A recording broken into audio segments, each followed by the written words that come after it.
Senior कॉलेजचे प्राचार्य sorry मी तुझं काही पदावृत्ती केलेली मी माफ कर. शिक्षण क्षेत्रातल्या दोन मुली इथे आहेत, कल्पना आहे ही आहे. इतकी संवेदनशील शिक्षक मिळाली जर असेल तर खरोखरच विद्यार्थी तयार होण्याला मदत होते. नाही तर आजकाल शिक्षणाची अवस्था अत्यंत वाईट आहे. सरकारी शाळा हजारांच्या संख्येने बंद पडत आहेत, त्याचं कुणाला काही सोर सुचत नाही. आणि मोठ्या मोठ्या गप्पा आम्ही मारतो की जपानमध्ये एका विद्यार्थ्याकरता एक ट्रेन कशी जाते ती शाळा घेऊन. आमच्या इथे 5-5, 6-6 किलोमीटरला पोरं म्हणजे कल्पना करू शकत नाही आमच्यासारखी शहरी माणसं की ते चालत जातात शाळेसाठी. इतकी शिक्षणाची अवस्था वाईट आहे. आणि एक किस्सा मला नेहमीच असं सांगावं असं वाटतं की कोण बिघडला या नेमकं, सगळी व्यवस्थाच बिघडली वरपासून खालपर्यंत असं म्हणायला काही हरकत नाही. आपण सुद्धा समाज म्हणून त्याला जबाबदार आहोत असा म्हणजे मी तरी असं म्हणू शकेल की आपली सुद्धा जबाबदारी त्यात मोठी आहे. शाळा आहे पण शिक्षण नाही असं साधारण 17-18 वर्षापूर्वी हेरम कुलकर्णी नावाचे एक शिक्षक आता त्यांनी रिटायरमेंट घेतली आणि पूर्णवेळ समाजकार्य करतात. त्यांनी महाराष्ट्रभर फिरून 6-7 महिने भ्रमंती करून बऱ्याच शाळांना भेट दिल्या आणि ते पुस्तक लिहिलं. त्याच्यातलं अक्षरशः चक्कर येतील, सगळे झीट येईल असे त्यातले निष्कर्ष होते. म्हणजे 7व्या वर्गातल्या मुलाला स्वतःचं नाव आणि पत्ता नीट लिहिता येत नाही मराठीमध्ये, असं त्यांनी उदाहरण सांगितलं होतं. आणि तशी अनेक त्यांनी उदाहरणं सांगून अजून त्यांनी म्हणजे धक्कादायक अशी गोष्ट सांगितली होती की 6व्या वर्गाला गणित शिकवणाऱ्या मास्तरला 9चा पाढा म्हणता येत नव्हता शिक्षकाला सुद्धा. तर किस्सा असं जे का शाळा तपासणीचा आहे की एक शाळा तपासायला एक जे शिक्षक हे होते म्हणजे इन्स्पेक्टर होते, ते इन्स्पेक्टर शाळा तपासायला गेलेत, नवीन आले होते आणि तुकाराम मुंडेंसारखं त्यांनी नवीन जरा हे होतं की आपण ही व्यवस्था बदलवू शकू सगळी. म्हणून त्यांनी अचानक एका त्याला भेट दिली. चर्चा होतीच की बा साहेब फार खतरनाक आहे, साहेब फार खतरनाक आहे. तर ते आले आणि शाळेत घुसले एकदम गावाच्या बाहेर अशी शाळा आणि वर्ग होता 8वीचा. आणि पहिलेच विचारलं गुरुजी मी अमुक अमुक. गुरुजी लगेच घाबरले, या साहेब त्याला चहा वगैरे काही नाही म्हणले. कुठला तास आहे चालू होतं म्हणजे इतिहासाचा तास सुरू आहे. 8वा आहे हो, 8वा वर्ग हो. तर एक मुलगा पाहिला समोर उभा राहिला म्हणले, उभा राहिला तो इतिहास आहे गुरुजी हो. साहेब मला नारायणराव पेशवाचा खून कोणी केला. तर इतिहासाचा असं मी त्यांनी विचारलं जाते कारण आपण पेशवाईचा इतिहास खरा असो का खोटा असो पण शिकतोय लहानपणापासून. तर सांग नारायणराव पेशवाचा खून कोणी केला. थोडंसं दरडावून विचारलं. 8व्या वर्गात ना तो हो. सांग मग नारायणराव पेशवाचा खून कोणी केला. ते पोरगं रडायला लागले, मी नाही केला म्हणले. साहेब मी नाही केला. अरे नारायणराव पेशवाचा खून कोणी केला आणि इतिहासाचा तास म्हणून मी केला नाही म्हणले. साहेब मी केला नाही, कारण सांगतो मी केला नाही. ते सांगतात शिक्षकाला विचारलं त्यांनी काय म्हणलं म्हणजे काय शिकवतं तुम्ही पोरांना. 8वा वर्ग आहे म्हणून मी विचारलं त्याला नारायणराव पेशवाचा खून कोणी केला. तर पोरगं कुशाल म्हणतो म्हणजे मी नाही केला आणि रडायला लागलं. काय चाललंय म्हणजे तुमच्या शाळेत. साहेब मला तुम्हाला खरं सांगू का पोरगं जरा तालमीत जातं म्हणले, घरात पाटीलकी आहे, घरात बघा चांगला म्हणून जरा वाण दिसतंय म्हणले. ते मारामारी करतो म्हणजे तसं परवाच्या कपड्याचा वाद पाडला म्हणजे पण खून मी अजिबात करणार नाही म्हणजे मी गॅरंटी देतो तुम्हाला. खून करणं इतकं काही वाहत नाही म्हणले पोरगा. त्यांनी डोक्यावर हात मारला आणि गेले त्याला चालत हेडमास्टरकडे. तोपर्यंत हेडमास्टरपर्यंत बातमी पोहोचली होती. त्यांनी आपली चहा बिया बिस्किट आणून ठेवली, काजू वगैरे. या बसा साहेब अजिबात बसणार नाही म्हणले. काय चाललंय म्हणजे तुम्ही काय करता, तुम्ही शाळेचं काही व्यवस्थापन सांभाळता की नाही, तुमचं काही लक्ष आहे की नाही शिक्षक कसं शिकवतात त्याच्याकडे काय झालं. त्या पोराला विचारलं म्हणले मी अमुक पोराला हा काय म्हणलं तो बाहेर उभा राहिला असून नारायणराव पेशवाचा फोन केला तर पोरगा म्हणतो मी नाही केलं रडत बसलं. शिक्षकांना विचारलं तुम्ही काय शिकवता पोरांना काय शिकवलं. शिक्षक म्हणतात बा पोरगं तसं वांड आहे, मारामारा करते, दातबीत पाडलेले का पोरं पण खून नक्की करणार नाही. काय चाललंय म्हणे सर. साहेब म्हणजे तुम्हाला खरं सांगू का गाव फार वायात आहे म्हणले आणि आम्ही आपले म्हणजे पोटावरती गरीब शिक्षक आहे म्हणले. आम्ही सगळे आम्ही आमच्या कोणाच्या अध्यात्म नसते काही. आम्ही म्हणल्या गावात सुद्धा राहत नाही, गाव फार वायात आहे म्हणले. आम्ही म्हणले खास परमिशन घेतली. आम्ही मोटरसायकलने आपल्या 10 वाजता इथे येतो आणि 5 वाजता आपलं निघून जाते. कोण म्हणले गावात मारामाऱ्या करतात, दररोज मारामाऱ्या होतात, खून करतात, लोक दारू पिऊन झिंगले असतात. आम्ही कोणाचेही अध्यात्म नसतो म्हणले. त्याच्यामुळे काय म्हणले त्या मास्तांना तरी काय कल्पना असणार, पोराला तरी काय कल्पना असणार म्हणले. त्यांनी डोक्यावर हात मारला आणि मंत्रालयात रिपोर्ट पाठवून दिला शिक्षण खात्याकडे की असं घडलं तसं घडलं. याच्यावरती ताबडतोब शासनाची भूमिका काय स्पष्ट व्हावी. त्यांना कधीही इतके तत्परतेने उत्तर येत नाही, तितक्या तत्परतेने 8 दिवसात मंत्रालयातून उत्तर आलं. आपल्या दिनांक अमुक अमुक रोजीच्या अहवालावरून आणि तक्रारीवरून चौकशी केली असता असे आढळून आले की गृह खात्याकडून आलेल्या अहवालानुसार त्या गावामध्ये किंवा त्या पंचक्रोशीत नारायण पेशवे नावाच्या कुणाही माणसाचा खून झालेला नाही. दुसरं त्यांच्याकडून असं सांगितलेलं आहे की त्या पंचक्रोशीमध्ये मारामारा दंगे नेहमी घडत असतात, पण गेल्या 10 वर्षामध्ये खुनाचं एकही प्रकरण कुठल्याही पोलीस ठाण्यात नोंद झालेलं नाही. तिसरा त्याच्यामधला अत्यंत महत्त्वाचा मुद्दा असा की मारामाऱ्या, खून, दरोडे हा गृह खात्याच्या अखत्यारीतला प्रश्न आहे. शिक्षण खात्याचा त्याच्याशी काहीही संबंध नाही. आपल्या खात्याशी संबंध नसलेल्या बाबीमध्ये आपण नको तितकी त्याच्यामध्ये रस दाखवल्याबद्दल आपणावर कारवाई का करण्यात येऊ नये याची 3 दिवसाच्या त्या कालावधीत त्यांनी डोक्यावर हात मारला आणि नोकरी सोडून घरी निघून गेला. तर ही खरोखरच ही अवस्था खरी असावी असं वाटणे की गावागावच्या शाळांमध्ये आहे. त्याच्यामध्ये काही संवेदनाशील यांच्यासारखी जर पोरं असली तर तसं काही घडणार नाही. यांच्या शाळेत तरी खरोखर तिचा रिझल्टही चांगला आणि पोरं अतिशय गरीब घरातली पोरं चांगली शिकतात. मी ज्योत्स्ना राजपूत यांना आमंत्रित करतोय, त्यांनी आपल्या 2 रचना सादर कराव्यात. ज्योत्स्ना ही बहिणाबाईंच्या खानदेशातली मूळची, पाचोरा जवळच्या गावपाचं, आणि ती आता पनवेलला असते. म्हणजे खानदेशातून कोकणामध्ये काही वेळेला असं जर उल्लेख केला की हा माणूस इथून तिथे गेला तर त्याच्यावर सुद्धा लोक हसतात. जोराजोराने का हसतात मला कळत नाही. दिलीप पांढरपट्टे नावाचे एक समिती अधिकारी, कलेक्टर वगैरे ते कमिशनर म्हणून रिटायर झाले. तर दिलीप पांढरपट्टेंचा मी साताऱ्याला एकदा मुशारा होता, तिथे दिलीप पांढरपट्टेंचा परिचय करून घेताना सांगितलं की हे मूळचे कराडचे आहेत, पण आता ते बारामतीला असतात. लोक हसले तो सगळे साताऱ्याचे. मी म्हटलं कराडचा माणूस बारामतीला वाढला गेला, याचं तुम्हाला हसण्यासारखं काय कारण आहे? तर तेव्हापासून मी असा गावांचा उल्लेख करताना जरा घाबरतच करतो. पण आहे वस्तुस्थिती आहे, बहिणाबाईंच्या खानदेशातली आहे आणि केशव सुतांच्या कोकणातल्या, अगदी वरचा कोकण जरी म्हटलं तरी पनवेलला राहते. अतिशय चांगली गबल करते आणि तिचं एक वैशिष्ट्य मी सांगेल पुढच्या फेरीला कदाचित. नमस्कार. एक म्हटलं 2 की जरासे मोकळे व्हावे इथेही आज वाऱ्याने, जरासे मोकळे व्हावे इथेही आज वाऱ्याने, किती हा जीव गुदमरतो मनाच्या कोंडमाऱ्या.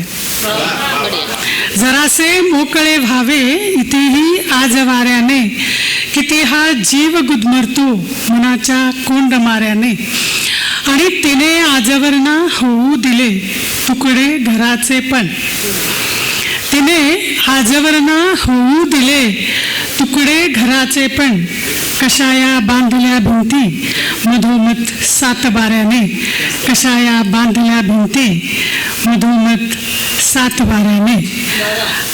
आणि गझल घेते. समोर संध्या साळुंकी मैत्रिणी माझी, आज निशा चौसाळकर पण मैत्रिणी, पण ती आज आली नाही.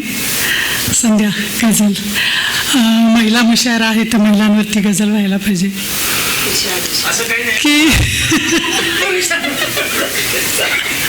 आमची बाजू आम्हालाच मांडावी लागते हो, कोणी मांडत नाही.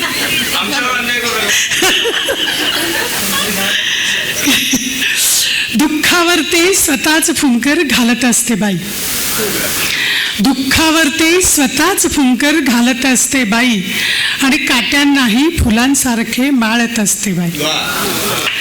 दुःखावरती स्वतःच फुंकर घालत असते बाई, आणि काट्यांनाही फुलांसारखे माळत असते बाई.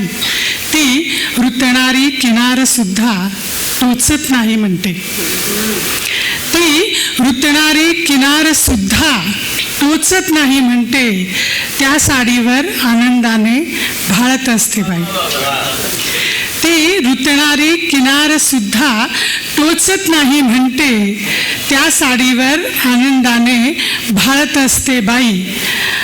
आणि बदनामीचा शिकार होतो रोज उगीच कांदा, बदनामीचा शिकार होतो रोज उगीच कांदा, चिरता चिरता मुकाट अश्रू ढाळत असते बाई.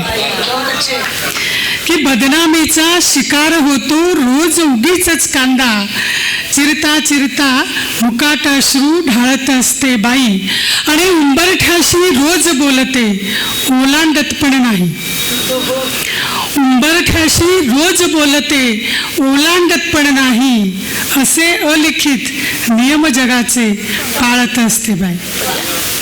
उंबरठ्याशी रोज बोलते ओलांडत पण नाही असे अलिखित नियम जगाचे पाळत असते बाई.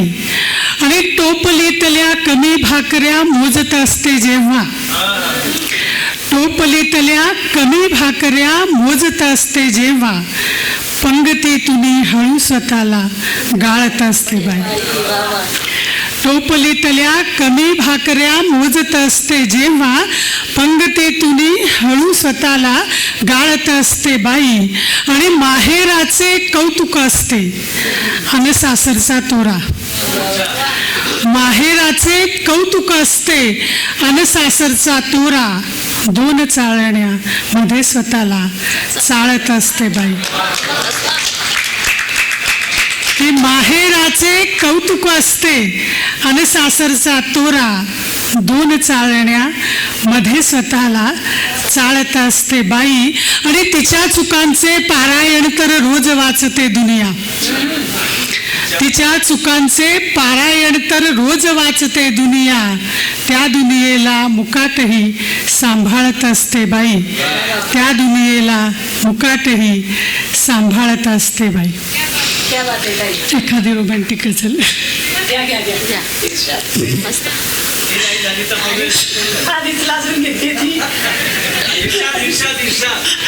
की तो ओठांच्या आजूबाजू फिरकत नाही. तो ओठांच्या आजूबाजू फिरकत नाही. सांगू त्याला माझी काही हरकत नाही. की तो ओठांच्या आजूबाजू फिरकत नाही. सांगू त्याला माझी काही हरकत नाही. लाजाळू तो लाजाळूचे झाडच आहे. लाजाळू तो लाजाळूचे झाडच आहे. म्हणून आमची प्रेम कहाणी सरकत नाही. गझल घेते. की कधी नसले तुझ्या सोबत तुलाही भास होतो ना. कधी नसले तुझ्या सोबत तुलाही भास होतो ना. मला जर त्रास झाला तर तुलाही त्रास होतो ना. कधी नसले तुझ्या सोबत तुलाही भास होतो ना. मला जर त्रास झाला तर तुलाही त्रास होतो ना. आणि गरज नसतेच कोणाची मला तू जवळ असताना. गरज नसतेच कोणाची मला तू जवळ असताना. पहावे एकमेकांना दिवस मग खास होतो ना. की गरज नसतेच कोणाची मला तू जवळ असताना. पहावे एकमेकांना दिवस मग खास होतो ना. आणि जरासा दूर जाता तू मला सुचते कुठे काही. जरासा दूर जाता तू मला सुचते कुठे काही. उगा वेगात वर खाली असा हा श्वास होतो ना. जरासा दूर जाता तू मला सुचते कुठे काही. उगा वेगात वर खाली असा हा श्वास होतो ना. आणि तुला कळते कुठे वेड्या अशी मुद्दाम चुकते ती. तुला कळते कुठे वेड्या अशी मुद्दाम चुकते ते. स्वभावाचा तुझ्याही मग जरा अभ्यास होतो ना. आणि तुझ्या माझ्यातले भांडण मिटावे त्याच वेळेला. तुझ्या माझ्यातले भांडण मिटावे त्याच वेळेला. पुढे जर चालले बदनाम तर विश्वास होतो ना. आणि शेवटचा शेर आहे की जरा सांभाळले आपण असे जर एकमेकांना.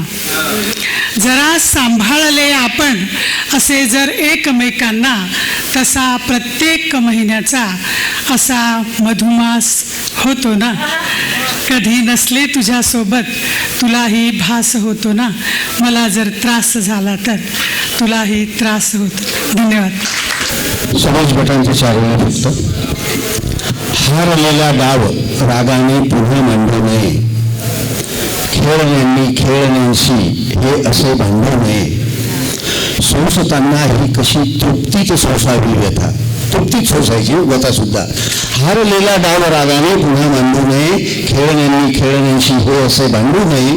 सोसताना ही कशी तृप्तीत सोसावी व्यथा, आसनांची बात न्यारी पण स्वतः सांगू नये.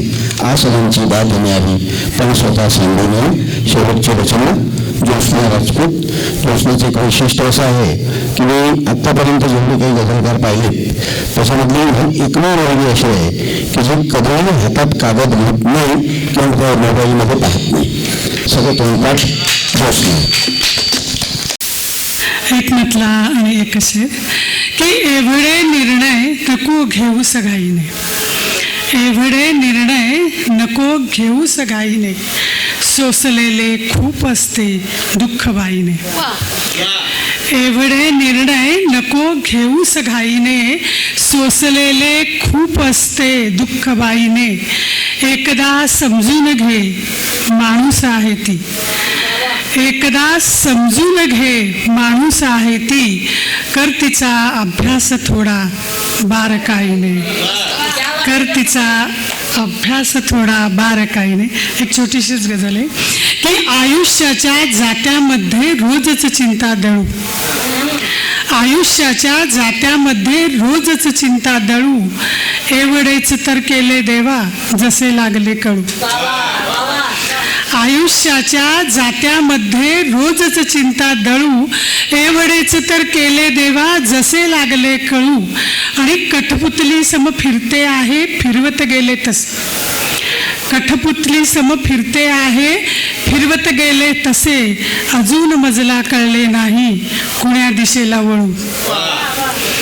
कठपुतली सम फिरते आहे फिरवत गेले तसे, अजून मजला कळले नाही कुण्या दिशेला वळू. आणि संकट आले झेलत गेले वाट शोधली नवी, संकट आले झेलत गेले वाट शोधली नवी, मनात सुद्धा आले नाही कशी यातून पळू. आणि श्वास घेतले जगण्यापुरते उसंत होती कुठे, श्वास घेतले जगण्यापुरते उसंत होती कुठे, मागे मागे फिरतच होता परिस्थितीचा वळू.